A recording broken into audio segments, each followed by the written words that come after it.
Now it turns out it's an hour and a half. An hour and a half. Oh, okay. Yeah, with some cushion, just in case. All right.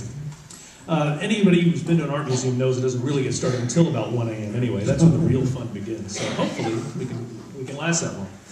I want to go back to the beginning, which is my God. a great way to start it. Genesis? or before? Yeah, before that. You grew up in a family where arts were embraced. Your father was a painter and painter and a poet. Painter and a poet. And you started acting very young. I wanted that. Yeah, well, I started studying when I was very young. Yeah. I didn't. And also music at a certain point later on. Yeah. So was it always going to be some kind of performance? Was there no other option? By the time I was 5, my mind was made up. Until very recently. Until you met me backstage. So what was that inkling at 5? There's a whole psychological profile of people that want to go in the arts, and I think mine was pretty close.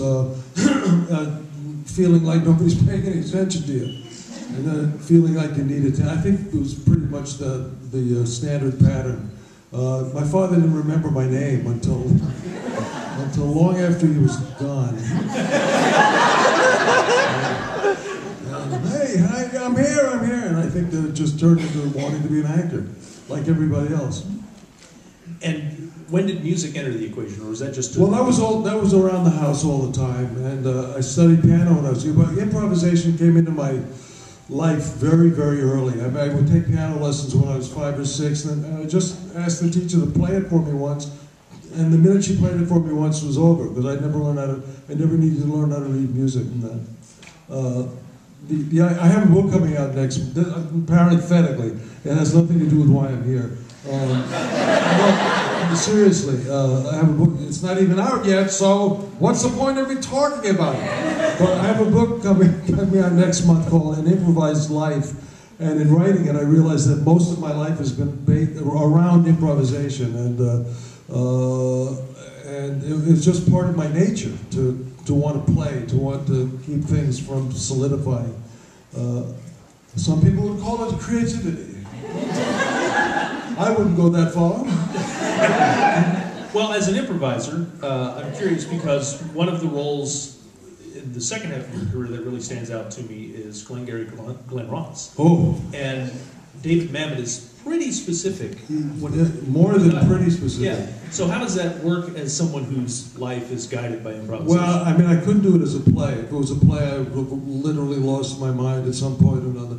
But when we did Glengarry Glen Ross, David was not around, but his go-betweens would, for example, if I had a line that was, and if I did 2 of those, they'd stop the scene, we'd have to start over. Literally. It was word for word, interjection for interjection, cough by cough. You were not allowed a second's worth of improvisation. It was the hardest work I've ever done in my life. It's harder than Shakespeare. And we rehearsed for a month, and then when we were shooting, most of my scenes were with Ed Harris. When we were shooting, they were doing something that we weren't in. We would rush to a trailer and we'd just run it and run it, run and run and run it and run it. And I rehearsed more on that film than all the other films I've ever done put together. But it was worth it. It was like doing it was like Schoenberg. You don't know what you got. I mean, you haven't got a clue what you've got until it's all over, and then it starts making sense. But his writing, and in that play in particular, it's like a symphony of dialogue. Yeah.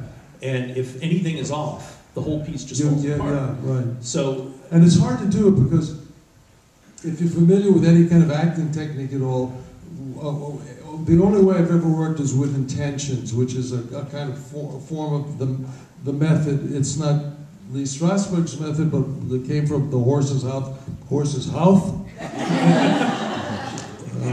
Call Freud on that one. I studied, my first teacher was a man who had studied himself with Stanislavski. Wonderful, wonderful guy and a wonderful teacher. And he made me understand the idea of intention, that you don't go on stage unless you have an intention that's based on what's going on with the other characters must go on stage, which I learned and spent a lot of attention to. And very often an intention will last you a whole scene, a whole evening. One intention. If it's a fairly simplistic piece, the intention will last you for the entirety of the evening. Like the easiest way to look, there's a movie that Lee Marvin did called, what did he do? He just got out, I forget the name of it, you probably know it if you're good at he just got out of prison. The whole movie is just trying to get money that was stolen from him. Killers? Point blank, you win 150 million nothings. Point blank. But his intention would have lasted him the entire film, because all he wants is to get his money back, no matter where he's going. With the Mammoth, we had to change our intention sometimes every line. There were so many twists and turns and labyrinthian that we would sometimes have to change it every word. So from that standpoint, it was very difficult too, but well worth it, because the movie really worked. Yeah. I thought, yeah. Two other